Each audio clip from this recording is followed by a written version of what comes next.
Fundação de Serralves apresenta a exposição Limiares, uma exposição de trabalhos de 10 escultores americanos contemporâneos que realizaram projetos, instalações, propositadamente adaptadas ao espaço da Casa de Serralves, tendo ainda a particularidade de trabalharem todos eles, quer no interior, quer no exterior da casa propriamente dita. A exposição foi organizada por Dan Cameron, um dos mais conhecidos críticos americanos da última década e também um dos que mais tem trabalhado a nível internacional e um pouco por todo o mundo. Dan, quais são os principais assuntos, os principais temas ou preocupações que nortearam a organização desta exposição e as peças aqui reunidas? Well, space is the basic idea of the exhibition. Threshold, or Limiares, means a passage from one space to another, and because the Casa Serralves has such a distinct physical and historical presence, I looked for artists who would be able to move from one space to the other, who would be able to make their work. There was a connection, if you will, between the two types of space. So I wanted artists who weren't necessarily artists making objects or making big things, but in some cases artists who actually were making excavations where they cleared out the space and allowed the visitors to come in and see what the space really looked like.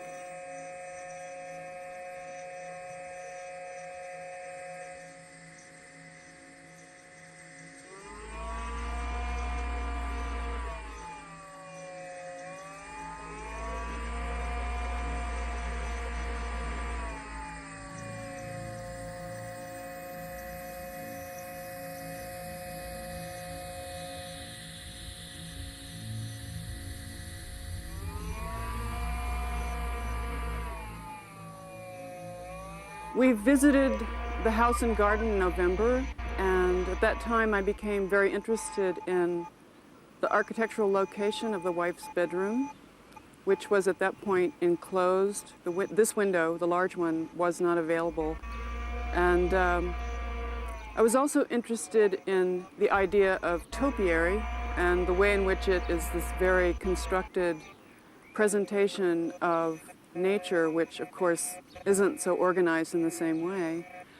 But what I really wanted to do was point to the place in which she resided in the house and to also suggest a kind of different spatial relationship in the garden by changing the topiary here with the mirrors, attempting to refer to this idea of false nature and of the presence of the feminine in this structure, which is much more masculine in many ways.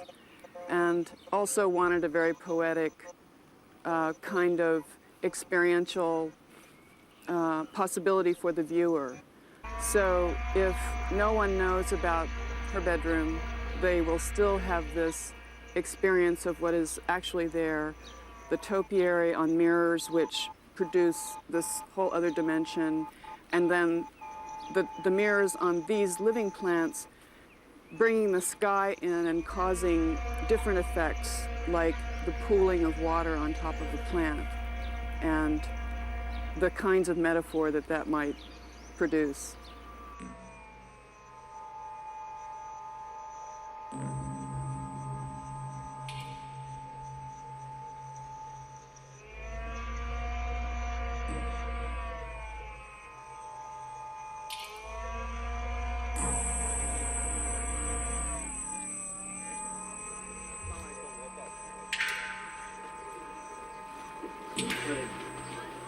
Hã? Não queres dar uma ajuda ali no outro lado, Zé? Vai lá, que tem mais peso.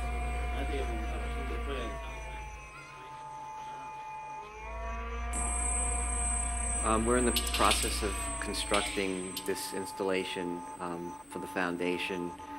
What you see here is basically half of the units that will make up the main element of what I'm calling Watermaster.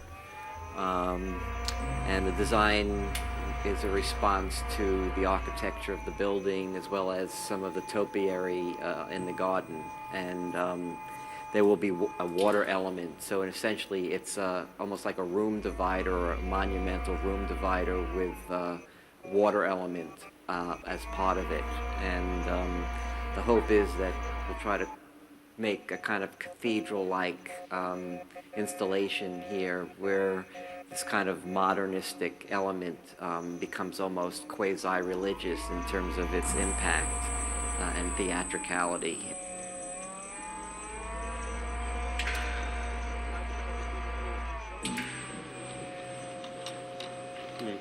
Para além da definição dos temas, dos problemas, numa exposição põe-se sempre o problema concreto da escolha dos artistas.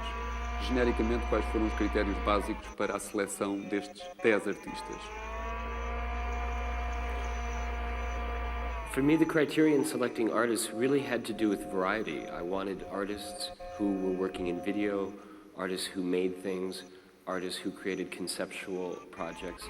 I wanted artists who could make very avant-garde ideas look very easy to understand, because the exhibition is about a garden and it's about a house and it's in a space that people know very well. So I thought that the best way to select artists would really be to invite the kind of people who could come in and make an intervention, do something in the space that was more than just adding something, but was actually interpreting the space that they were given.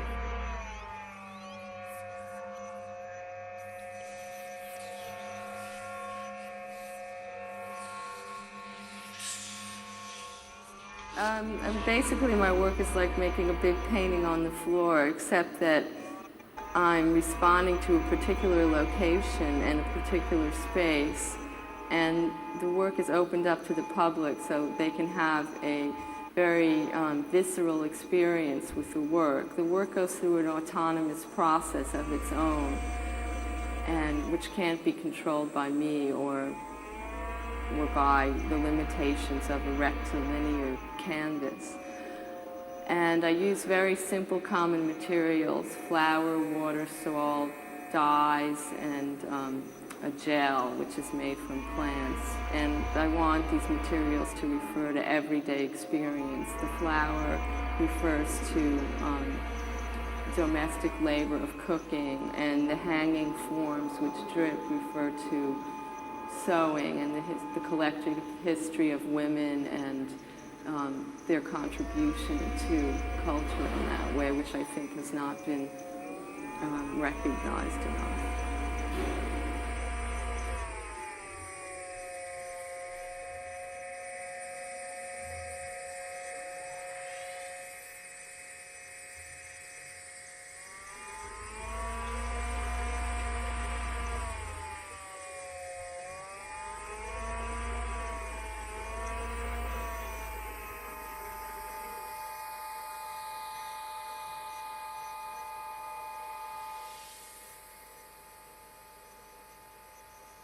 The choice of a museum guard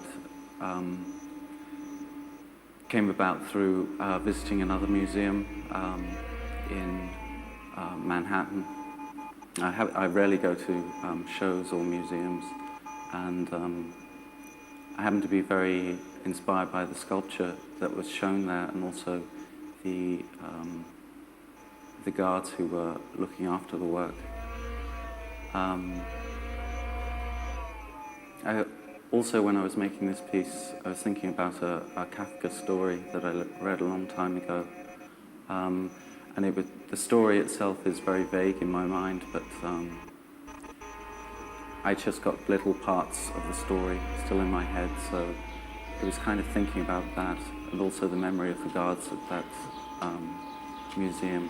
So this guard is not supposed to be any specific type of guard, but a more generalized idea of guard. And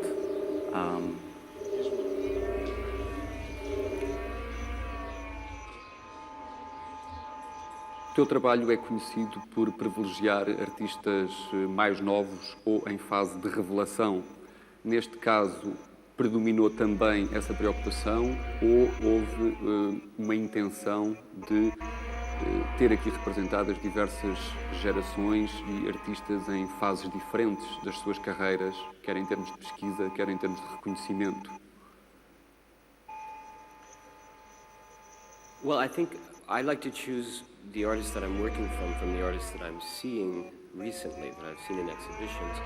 But it wasn't really a sense that the artists were more famous or less known. I do think when you show artists who are very well known, people have a preconception, and they're not as likely to be surprised by the work that they're seeing. But in terms of distribution, I didn't think about age. What I thought about a little bit was geography. I wanted to be sure that artists from California who are being finally seen and exposed more in the United States and Europe could also be seen in this exhibition. So we have a number of artists working from California where the climate and the space is actually more similar to Portugal than New York, which is where I'm from and where the other half of the artists are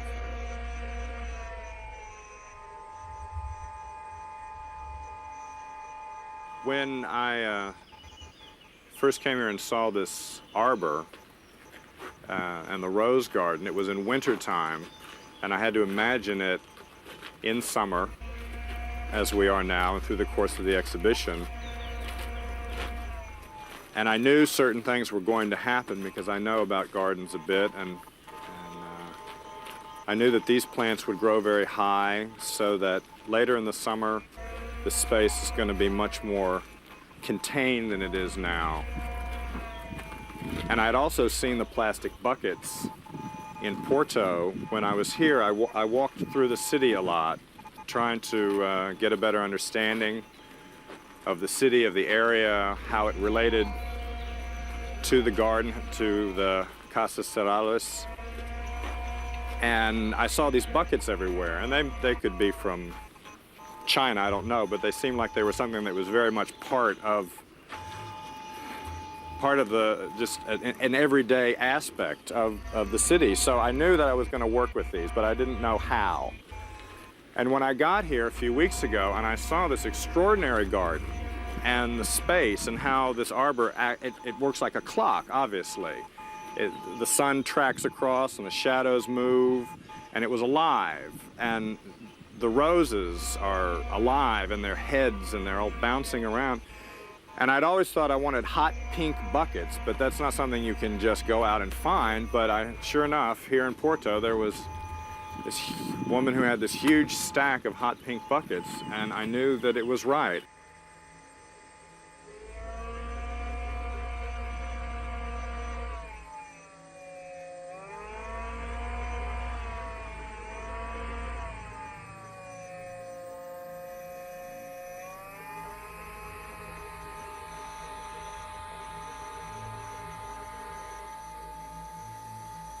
Okay, this is a work that, you know, outside it looks exactly like, you know, any favela would look like in Latin America, but inside it contains my parents' walk-in closet from their house, and it was transplanted from their house directly to the Fundación just to recreate, you know, this room.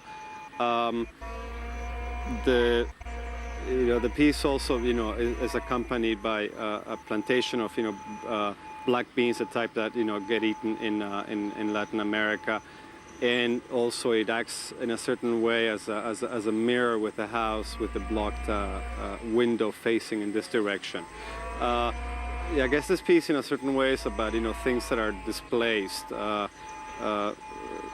This room was in Caracas, now it's here. Now my parents in their home have, you know, a room that's completely empty, but yet is filled here.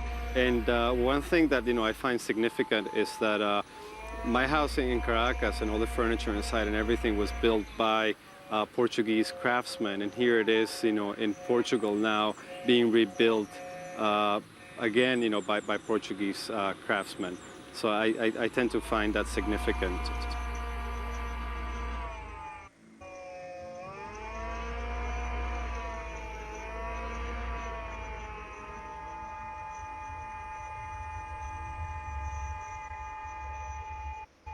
Dan, Como é que tu caracterizarias os principais temas ou preocupações ou assuntos que são postos em jogo nesta exposição e nos trabalhos aqui reunidos?